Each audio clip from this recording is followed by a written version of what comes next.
Hello, I'm Nneka, and welcome to part two of AI in Education, What the Research Really Says.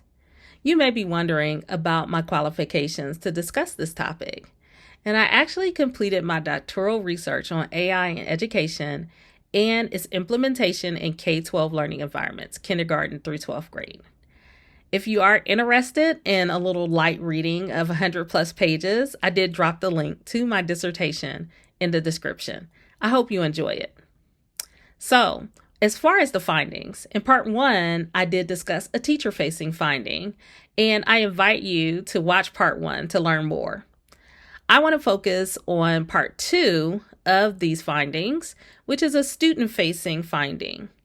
And it's interesting because when I completed my doctoral studies, I actually started my work in 2019 and even background work in 2017, 2018. And I completed my research in 2023. And in between there, I received my IRB approval in 2022, just around the time ChatGPT was released. And so it was interesting kind of seeing this pre-ChatGPT and then the post-ChatGPT at the beginning, and then noticing that some of the things that teachers were experiencing at the time, teachers are still experiencing now, over 2 years later. And so as far as teachers and their interactions with students, what the research showed in the findings of teachers' lived experiences is that students were more engaged when AI tools were used in the classroom.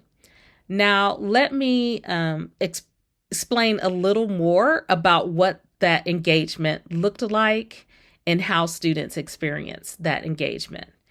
So, first of all, they were engaged when they were able to interact directly with the tools in the learning environment. And even though multiple teachers shared their lived experiences with the student engagement, there were kind of two buckets that the engagement fell into. The first one were like when AI tools were used for project-based learning and students had to use tools as a part of the project or as a means to meet the objective of the project or product they were creating. So really utilizing AI tools, building with AI.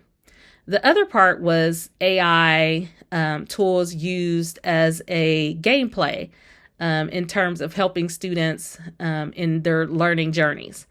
And in both instances, what was surprising are that the kind of competitiveness that arose when students were engaged with the AI tools and wanting their projects to be the best or, to show that they were able to, utilize AI in the most efficient and effective and fun ways, or that they were able to use AI to have that competitive advantage. And the competitiveness was shown to be a positive, not a negative, and that was very interesting. And when I think about students working together, so many of these interactions in terms of how students were engaged were with each other and with the teachers. And so when we think about social constructivism, that was definitely in alignment with what social constructivism tells us about the social interaction necessary for students to learn. So that was an interesting observation and an interesting finding. And so what does that mean for us now? So many districts are still learning about which AI tools to use. In many cases, there are districts that are still just in the teacher-facing tools phase and started to look at student-facing tools.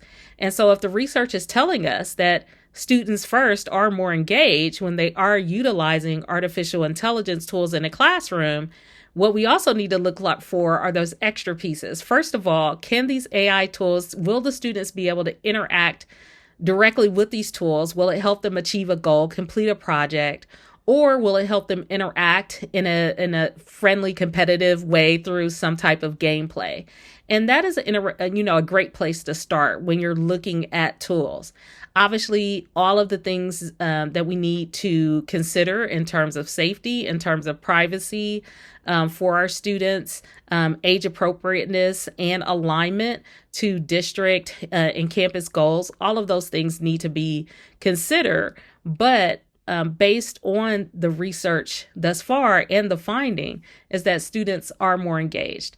I do want to also share from teachers' lived experiences when students were hesitant. And there was one instance, and when I say one instance, I mean it was an instance shared several times, but also it was aligned, or, when you compared the different discussions, the theme that arose is basically students were hesitant when they didn't know how to use the tool or were unfamiliar. But once they became familiar, they were ready to engage. And so I think that's another interesting finding, is that if we want students to engage in these tools, we have to also make sure they know how to use the tool. So that's just another finding that I wanted to share as a part of the wider finding that students are more engaged.